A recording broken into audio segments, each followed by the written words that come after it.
Yeah, hi there, this is tuxacher.com again. Welcome on my video. In one of the last videos I showed you how relatively simple it is to set up an Openmediavualt system with a ZFS file system. But that was only sort of a test to migrate my Openmediavualt server with larger disks, because mainly my NVMe drive, where I store my images on, is running out of capacity, and you should only store 70, maybe at the most 80% of the total capacity of such a drive.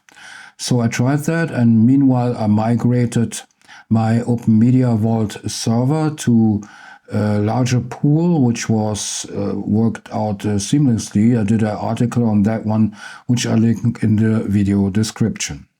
But now I had 6 4 terabyte hard drives spare, and I needed another storage system for storing my images in Lightroom, and of course my videos, like such here video for YouTube.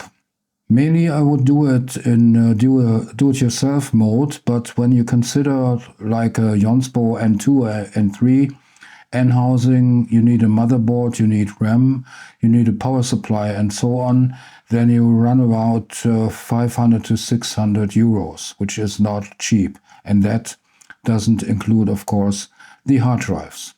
So an offer of a local electronic dealer came in just right in place. They offered the UGreenDXP 4800 Plus for under 450 euros, which I took a chance on and ordered it right away. We do a little bit unboxing, but in the extreme time-lapse only, because there's only the device itself. Extra equipment you need, like 2 network cables, a screwdriver, a heating and thermal pad for NVMe drives, and a key to lock the hard disk base in place. But it's all included what you need to start with such a system, except of course the hard drives you need. Setting up the first part of the system is pretty easy. You just boot it up. And UGreen advise you to use the UGreen app to complete the setup of the UGreen NAS, but that requires that the UGreen NAS and the smartphone you want to use for that are in the same network, which is not the case in my network. I have Wi-Fi network and normal LAN network separated, so I couldn't use that, and the app doesn't even support a manual connection, so I had to do it the other way. I just looked up the IP address in my OpenSense firewall, and then I could use the normal browser to take up the first setup of the UGreen NAS. The setup is pretty easy. You ask for a username, which is the admin user of the system for the future, which can do the further setup of the system, and of course can add more users, more groups, and so on. What's a little bit surprising is that the SMB system isn't activated per default. You have to activate it separately, but maybe there should be a hint in the GUI web interface that you have to do that. For the file system on the hard disk RAID, you have the classical one, and that is extended 4, and you can choose BTRFS file system.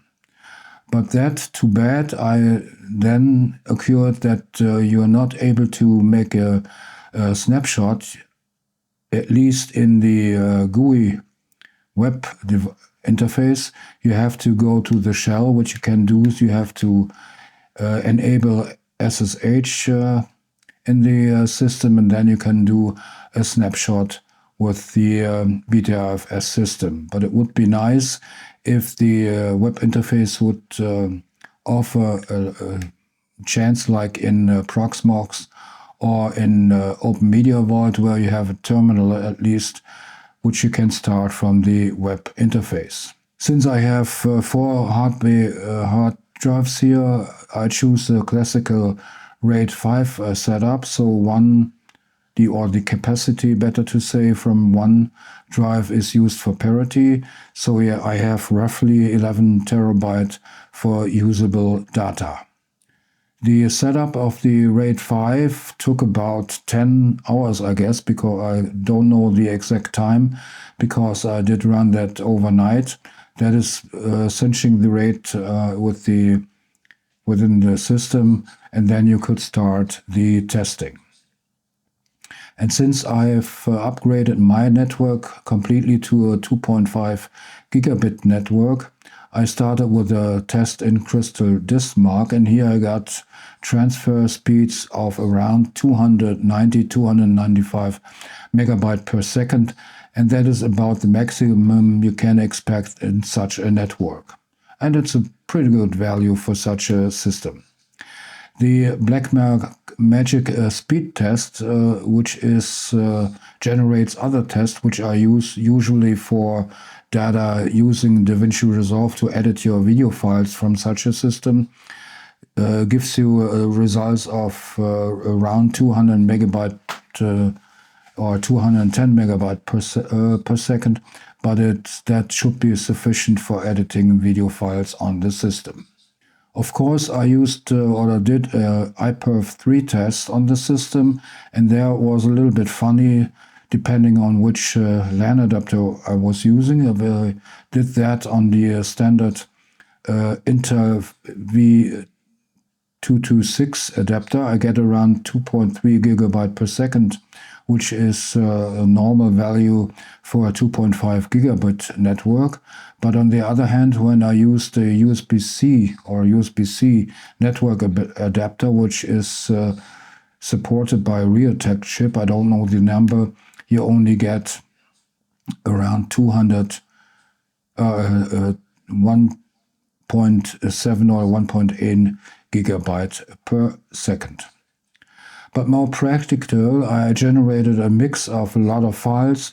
One hand, large MOV files, or video files, JPEGs, RAW photographs, XML files, smaller text files, and Word files, in a total sum of 150 gigabyte, and then copied them and read them to the device and from the device.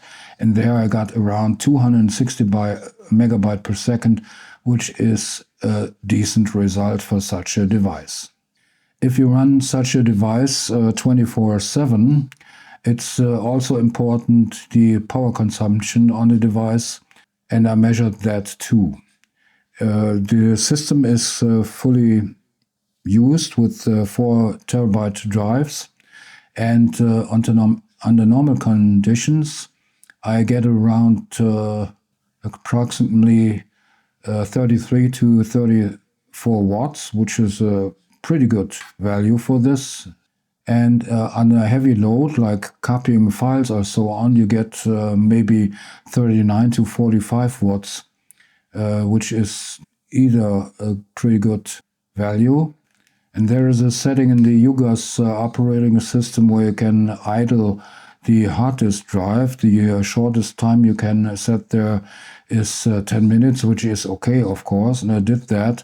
And if all 4 hard drives are idle, you measure around only 20 watts in a fully used NAS system like this, which I already said with 4 hard drives. So the hardware is pretty decent for that price. It's a very fair price for that hardware. If you consider that you have a 10 gigabit port here on this device, if you compare it to other devices in the same price range, you probably won't get a 10 gigabyte port, and maybe you won't get 2 ports for NVMe drives. But on the other hand, as I mentioned before, like the UGreen app, there are also some issues with the UGAS operating system. And since UGreen is on the market with this system, let's say over a year now, I don't understand why they didn't eliminate those issues in the operating system. And it should be easy, because under the hood there is a Debian bookworm distribution working, so I don't understand that. But that is a issue or a topic for another video, which you can view if you subscribe my channel. And if you find this video helpful, you may consider pressing a like on the video. And if you have any questions, just place them here in the comment section of the video or in the comment section of the corresponding blog post. And that was my first review on the UGreen 4800 DXP Plus system. And all I have to say is till the next time, ciao, Tux Oche.